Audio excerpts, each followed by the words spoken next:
नमस्कार दर्शकों, आज पर्यावरण दिवस पखवाड़े का 9वां दिन है। लेकिन सोचिए, जब पर्यावरण खुद बीमार हो जाए, जब हवा में जहर घुल जाए, जब जमीन बंजर हो जाए और पानी जहर बन जाए, तब हम किसे दोष देंगे और कब तक चुप रहेंगे? हम आपको ले चल रहे हैं राजस्थान के चित्तौड़गढ़, जहां कई किलोमीटर तक फैला इलाका एक औद्योगिक समूह की लापरवाही के कारण गंभीर पर्यावरणीय संकट की चपेट में है। चित्तौड़गढ़ क्षेत्र में पर्यावरणीय संकट लगातार गहराता जा रहा है। हिंदुस्तान जिंक की जावर माइंस, चंदेरिया स्मेल्टर और रामपुरा अगुचा माइन से निकलने वाले रासायनिक अपशिष्टों और धूल कणों ने कई किलोमीटर तक की आबो हवा को जहरीला बना दिया है। 4 जून को मौसम विभाग की चेतावनी के बावजूद जावर माइंस में कोई एहतियात नहीं बरता गया और तेज हवाओं के साथ टेलिंग डैम से जहरीली धूल दूर दूर तक फैल गई।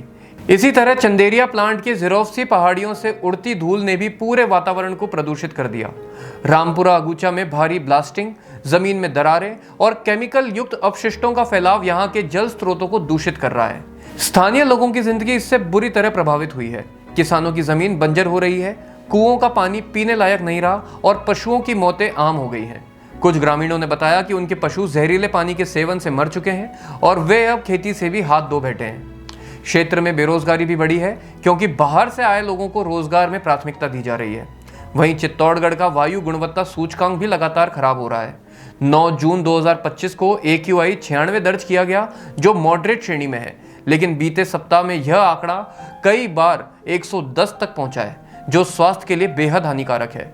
राज्य प्रदूषण नियंत्रण बोर्ड के नियमों के अनुसार उद्योगों को सीमेंटेड सड़कें बनानी थी, धूल नियंत्रण और जल संचयन के उपाय जरूरी थे, कुल क्षेत्रफल के 37% हिस्से में हरियाली बनाए रखना अनिवार्य था, फिर भी इनका पालन होता नहीं दिखाई दिया। आज जरूरत है कि प्रशासन, प्रदूषण नियंत्रण मंडल और आमजन तीनों सजग हों। यह सिर्फ प्राकृतिक संकट नहीं है, यह सामाजिक और स्वास्थ्य आपदा बनता जा रहा है। वायु, जल और भूमि में घुलता जहर सिर्फ आज की पीढ़ी को नहीं, आने वाली पीढ़ियों को भी भुगतना पड़ेगा। स्थानीय समाज सेवियों ने चेताया है कि यदि अब भी कार्रवाई नहीं हुई तो हालात और विकराल होंगे। उन्होंने बताया कि भूजल में रसायनों की परतें जम चुकी हैं, जिससे न केवल पेयजल संकट गहराता है, बल्कि खेती और पशुधन भी बर्बाद हो रहे हैं। कुछ ग्रामीणों ने बताया कि जब वे अपनी आवाज उठाने की कोशिश करते हैं तो उन्हें मुकदमों की धमकी दी जाती है। यह डर और दमन का माहौल सिर्फ प्रदूषण नहीं, सामाजिक अन्याय को भी जन्म दे रहा है। अब सवाल उठता है, कब जागेगा प्रशासन?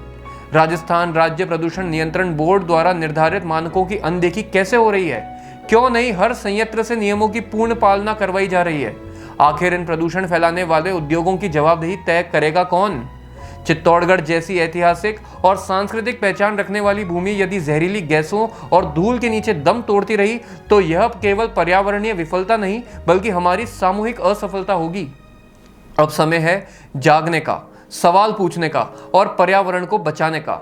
वृक्ष, जल, भूमि और जीवन को उसका मूल स्वरूप तो शायद नहीं लौटा सके हम, लेकिन जो बचा है उसे संभालने का जिम्मा हम सबका है। धन्यवाद।